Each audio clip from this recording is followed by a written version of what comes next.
mais Abou loolu lan moo ci waroon doon taxawaay société civile. waaw non mais xam nga dossier boobu waa M2D yi ko porté woon ba mu jotee bi ñuy dem élection dañ faa bàyyi ñukk 14 morts yi dem dugg ci liste Yewwi yi. c'est ça la vérité. ñoom ñëpp ñi nekk ñi ku ne nga gis ko ci campagne yi Yewwi yi ñu dem après la ñu fàtte dossier bi. bi Adji Sarr waxaatee coow li jógaat ci la ñu dajalewaat donc ñi toogoon M2D yëpp ñoom bi ñuy jël 14 morts yooyu di ci def mémorandum di wër di tourner boobu ñu ngi waajal élection. bi ñu demee ba récupérer seen collectivités locales yi donc loolu c'est la responsabilité familiale personnelle ñëpp daal famille yi parce que les familles aussi ak les citoyens xam nga man bañ moo ma dalee 2020 M23 ma gis le cas de Mamadou Diop gis victime yi ci jóge gis Dia Senghor victime yi ci jóge gis kaawu Khalifa Sall gis jamono Idrissa Seck victime yi ci jóge et que les politiques après ils se retrouvent dans leur coalition ils se retrouvent aussi pour dem accéder au pouvoir après dinañ dajewaat sax dialogue defaat alliance defaat ay transhumance pendant que ñee dee nañ pendant que dee am na léegi nag ñi nga xam ne ni à chaque fois ñoom la ñuy mobiliser ñu génn ci mbedd bi seen responsabilité ngi ci famille yi xale yi génn ñu ci ay mbedd bi wàcc ñu ci asamaan si fëlluñu ci suuf si ay nit a leen jur ñi leen jur famille boobu collectif famille yooyu fii dañ fi sàcc ay dañ fi jël ay terrain ñu def collectif des terrains xaw ma nangam collectif des ñu dàq fii collectif ñeneen fële mais ces familles là qu'est-ce qui les empêche aussi parce que ay justiciable la ñi Adji Sarr mënee yeewu xool benn Ousmane Sonko daal di ne am na problème ak moom ak justice ñu mën taxaw défendre ko ne droit wam la am na liberté pour dem defi ji loolu buñ ko tooñee noonu la famille yooyu aussi tamit parce que à l'unanimité des familles ci li ma yëgagul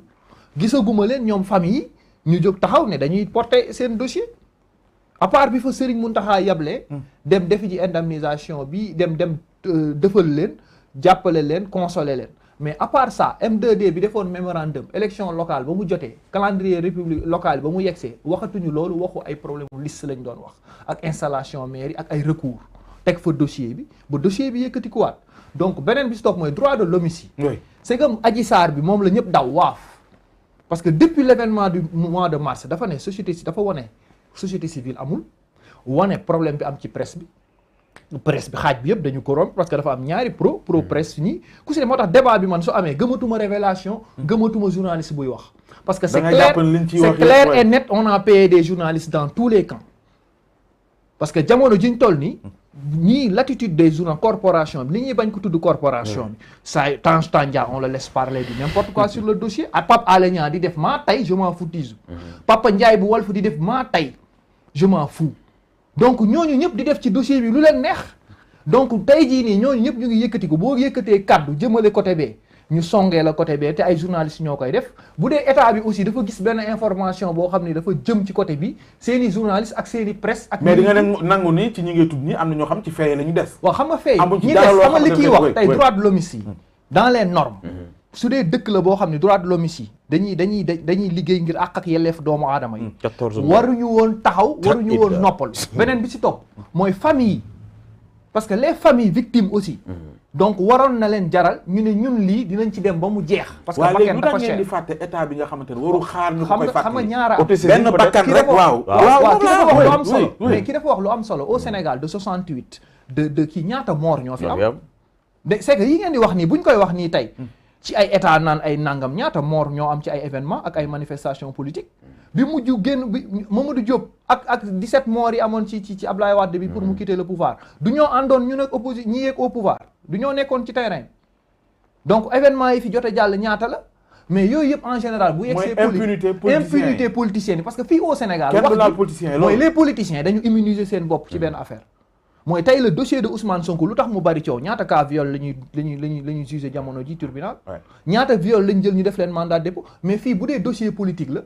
da ngay am immunité dañ koy tuddee complot dañ koy tuddee dañuy xeex état bi aussi tamit bu fekkee dossier yooyu dafa am daf koy gaawal am na justiciable yu nekk fële loolu laa condamné UMS bi ngeen di génn di def sortie di wax ni ñu ngi ñuy wax fii ñu ngi ñuy wax fii dama leen doon xaar ngeen génn ni pourquoi respecté wu leen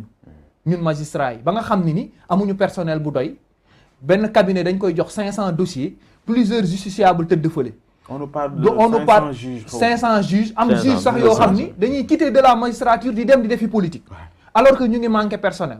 am magistrat yoo xamante ne dañ leen affecté ci yenn zones yi duñ fa dem parce que amuñu infrastructure yu doy. am magistrat yom formation bi mu laaj am chambre commerce yi am Cour des comptes yi ñoom loolu la ñu waroon génn wax. affaire commerciale daa di ne affaire commerciale yi affaire foncier yi affaire héritage yi nga xam ne moo bloqué te dañ lay wax faute de personnel la ñu am ak faute matériel yu ñu koy def ak infrastructure bi ci topp mooy personnel amul avocat yu doy. tey jii nii ñu ngi naan ku ñu tooñ war nga mën a yóbbu benn avocat amul avocat c'est fermé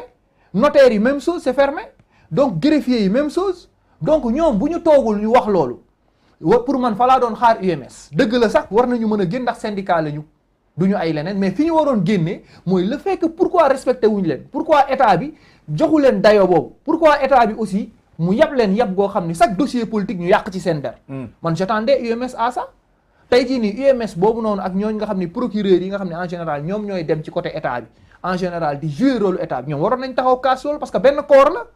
mooy ñun magistrature. kon yow mën nga comprendre médiateur ak sorteem tey wax ni ay xuloo ay politique médiateur ce qu'on attendait xam nga médiateur lan lañu maanaam dafa comprendre li ngay wax nii. non xam nga moom ki médiateur kooku xam nga lu mu waroon def mooy démissionner kooku amul courage amul courage amul responsabilité parce que bi ñu lay jox institution bi ki la remplacer nee na institution bi baaxul. yow nga am méfiance sénégalais yi wóoluwuñ la. yow Demba Kandji mi nga xam ne yaa yoroon fi nga jaar yëpp waxuñu ni mënoo jàng de ndax mën nga jàng. waxuñu ni doo borom xam-xam parce que jaar nga fépp. waaye dossier politique yi nga mës a takk yëpp ak procès politique yi sénégalais yi dañ cee am doute bi ci topp mooy élection yi mës a jàll dañ ne ay techniquement am na ay failles. bi ci topp ñu jox la dossier moom Aline Badara Cissé bi mu ñëwee la sénégalais yi xam médiature mu ne la lii am na problème moyen am na problème mu limite te rapport ya fa ne kenn liiru ko ku am responsabilité gëm sa bopp bu ñu la joxee institution boobu da nga koy delloo mais nga toog fa ay at di jël avantage en nature yi toog fa ay at jëm retraite toog fa institution ba ca kanam yaa ngi gis sëñ Mountakha médiation yaa ngi gis église yi def médiation yaa ngi gis syndicaliste ak activiste yëpp a ngi ci mbedd bi yaa nga gis fële lépp a ngi bloqué nga yeewu di ñu wax naan ay problème mu moyen ak limité terewul yaa ngi jot sa salaire yaa ngi jël sa avantage en nature kooku dafa waroon noppi wala xëy na da doon yëglu jaare ci presse bi pour man loolu laa jàpp. d'accord léegi bu ñu bëggee avancer. mais pour revenir mooy li xew. ci affaire dossier xale yi. moom laa mooy média bi ci boppam. man xam nga dañoo ne ñaari problème la Sénégal am ñaari feebar mooy les hommes politiques ak les journalistes. mooy feebaru Sénégal. parce que ñaari problème yi journalistes yi parce que dama jàpp ñi toog di seetaan. te ñeme mu ñu jël seen courage. di wax aussi complice lañu. parce que bu fekkente ne politique yi dañu déconné ñoom dañuy toog di def les procédés politiques. su dee kër sëriñ ci dafa am lu fa faay dañuy toog di def faay boobu mais si ces faits yi am nii dañuy toog ne pat soo waxee ñu ne la corporation. xam nga sax yow di nga jël courage wala keneen ni ci suñu biir mais man yéen ñëpp laa koy laawaale.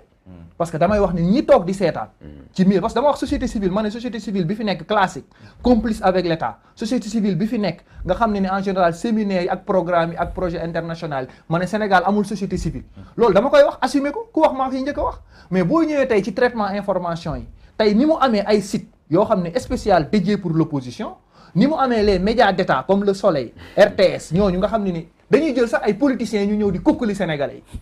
yi def leen fa à la tête da ngay jël Soleil teg fa Yakham Mbaye muy kukkali sénégalais yi nga dem à la RTS teg fa Racine Talla muy kukkali sénégalais yi di def lu ko neex donc loolu noonu la amee aussi ci presse privée bi ñoo xam ne ni dañuy taxaw carrément wane ni dañu am problème ak état bi opposant bu taxaw ñu wax ak yow mu am ñoo xam ne ni léegi ñoom ñoo nekk ci biir parti politique yi chef de parti bu ne am nga journaliste boo am ci site privé bi bu lay waxal bu lay recruter ay médias. Mansour foofu lañ toll. loolu man de xam naa ni man kenn sañ man moom wax dëgg ne yàlla daal man jàpp naa ni saa bu ma xëyee je dois être libre saa bu ma xëyee man jàpp naa ni dëgg laa war a wax man loolu laa gëm. mais li mu wax ni mën nañ ko teggi wala déet. non lu jafee teggi nag lay doon. mais nag du ñëpp parce que aussi tamit les brebis égarées là on peut les retrouver partout.